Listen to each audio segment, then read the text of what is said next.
Boy, oh boy, I can't wait to have a bunch of grumpy boomers and disgruntled Gen Xers complaining about Disney ruining my Star Wars once again, because I'm gonna tick them off again.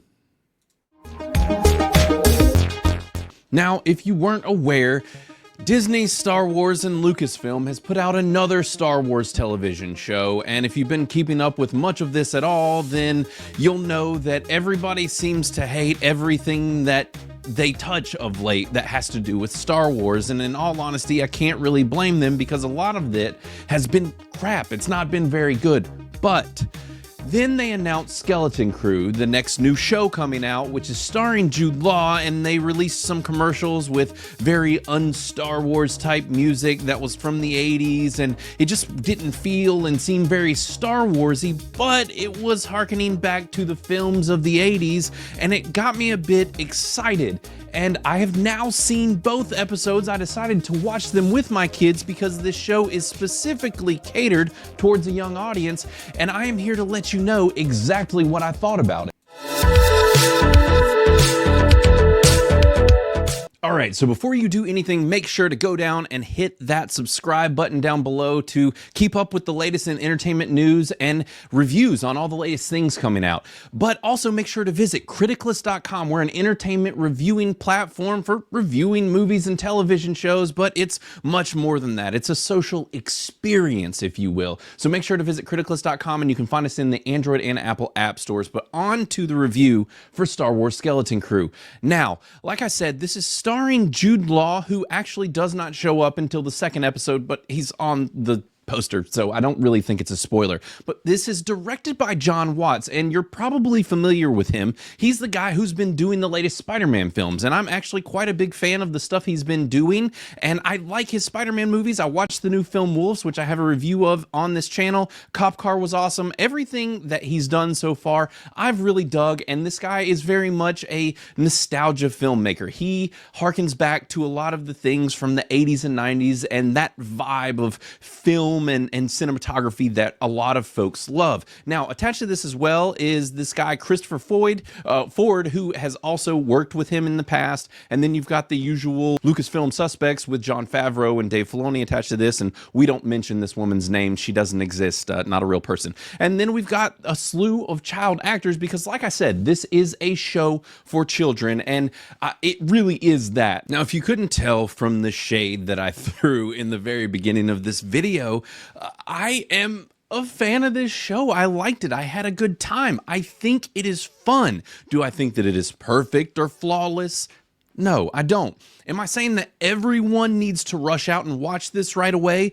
No, I'm not saying that either. But what I am saying is if you have younger kids, not even really necessarily teenage, a bit younger, like tween age and below, then I would say you could put it pretty high on the priority list and they'll probably have a good time. And like I said, I personally had a good time as well. Now, there are adults that are not going to be fans of this, and I think you're going to be in one of two camps with this show. Those that are just rolling with it and are having fun, liking an homage, a nostalgic type of thing set in the Star Wars universe that is very much capitalizing on the 80s and 90s type of filmmaking, or you're going to be someone who despises that. It brings to mind Alien Romulus, which came out earlier in the year. I thought it was fantastic. I gave it a 93%. I think it was one of the best films of the year. There are a lot of people that hated this movie because of the nostalgia. There are people whose brains literally break. They cannot compute. They cannot stand to have nostalgia. They think that it is like lowbrow, ignorant. You've got to be some sort of fool who can't see what they're seeing if you enjoy something like this. And I think that that's absolutely foolish and narrow-sided way of viewing things. It comes across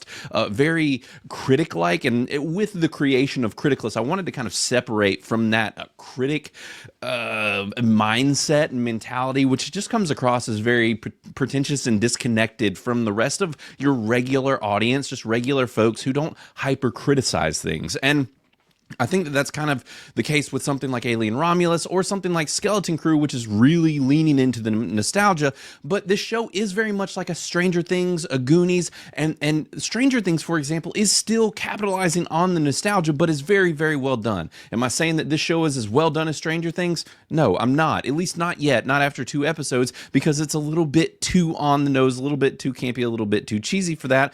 But Stranger Things was much more created for an adult audience with kids in it. It's kind of the same for Goonies as well, in all honesty, versus Skeleton Crew being one of those things, but very much catered towards children. It is written in a way in which it feels like it is written for children to enjoy, and my kids at ages 8 and 10 both really had a good time. My daughter didn't even want to see it, and then after watching it was like, well, I'm glad that I didn't push back too hard. I actually had a lot of fun, and I hate that there's only 2 episodes. We need to watch this next week. And my son had an absolute blast. He loved it. He thought it was exciting and fun. This show is honestly really cool. There's some excellent practical effects and costumes, and it is not a bunch of CGI. There is some, but all of that looks pretty good as well. When you think about something like The Acolyte, which they're saying they spent hundreds of millions of dollars on it, and you can't see that on the screen. With this show, you do see the quality. I thought this show looked fantastic, and everything about it feels really good. Does it feel exactly like Star Wars? No.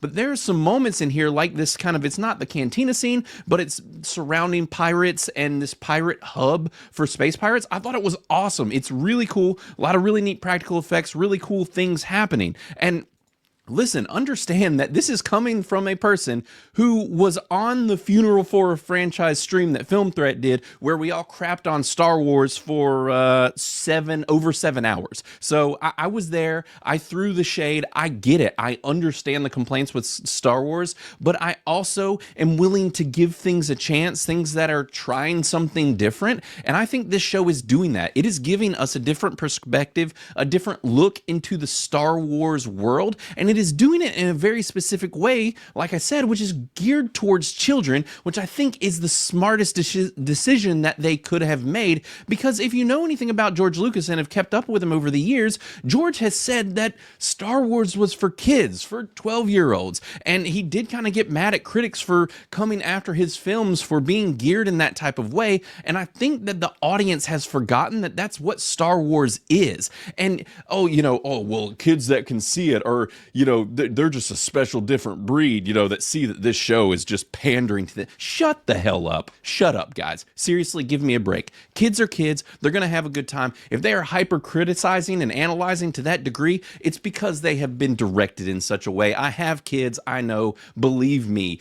If you start to speak in that kind of way and get them to view things through a certain critical lens, they'll do it. And I don't really do that with my kids because I just want them to enjoy things and have fun and like what they like. I don't want to put too much of that on them. And I'm not judging you. I'm not telling you that you shouldn't have those types of conversations with your kids or that they shouldn't have highbrow film tastes. But, look, it's about having fun and enjoying it. And I think that this show is fun and enjoyable. And I think that there are going to be a lot of people that are going to really be confused about hypercriticism about this show, especially when you are levying things like zeros against it. It just comes across as a little disingenuous because this show isn't a zero in any reality. I do not believe that, even just based on production value alone. If you were to take a look at the things happening on screen, this show looks very good. That compared to something like The Acolyte, which looked terrible, felt terrible, was written terribly, that is not this show. And if you're saying that, it's just because you're jaded and you're mad at Star Wars. It's not because it's an actual genuine opinion about what is happening on screen in this show. I'm sorry.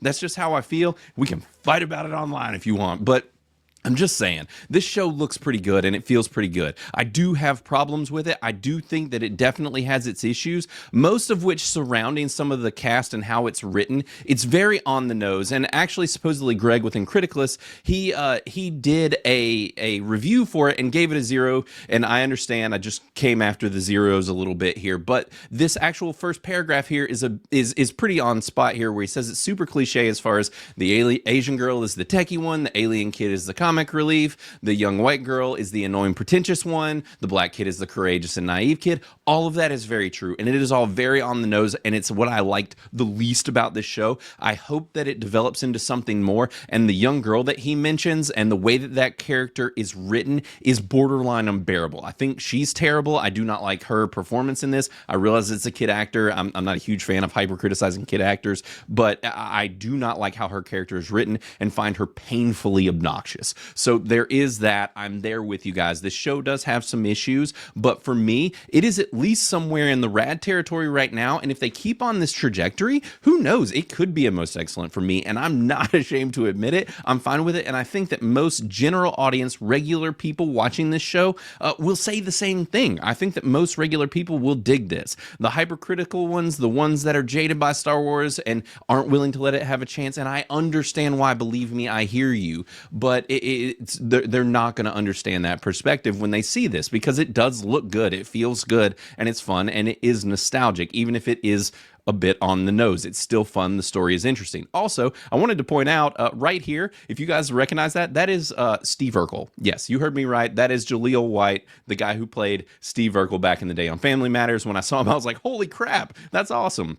And my daughter actually recognized him as well because she watches a lot of older 80s, 90s stuff. So anyways, that's my thoughts on Skeleton Crew. I actually think this show's really solid. I might do another final review after it's all done. I have had this happen before with things like the new Marvel show with the witches and such. I'm already trying to purge it from my mind, Agatha, all along. You know, I actually defended it early on and then turned on it real hard. So because it went downhill. So this show, it could happen. That could happen. Or I could lean in and love it. But for now, I stand by my opinions. This is not a bad show or a terrible show. People who hate nostalgia, things that are a bit too on the nose, you're probably not going to like it. I'm sorry. But I had fun. I had a good time. And it's at least not one of these things where it's wall to wall callbacks to other things, or like with some of the issues with Alien Romulus, where there are moments where it is just a direct, hyper on the nose, like quote from previous films or moment to moment beats. That's not what this is. There's a little bit of that, but I think most people are going to like this show and have a good time. So I would say give Skeleton Crew a chance.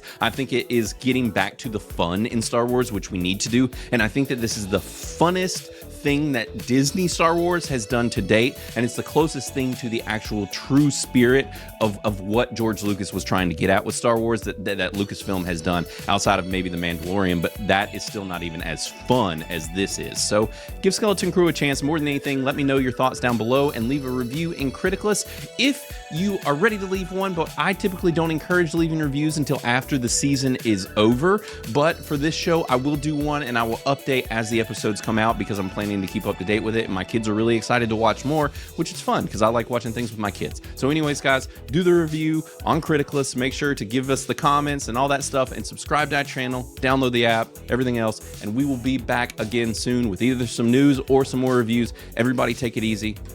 Later.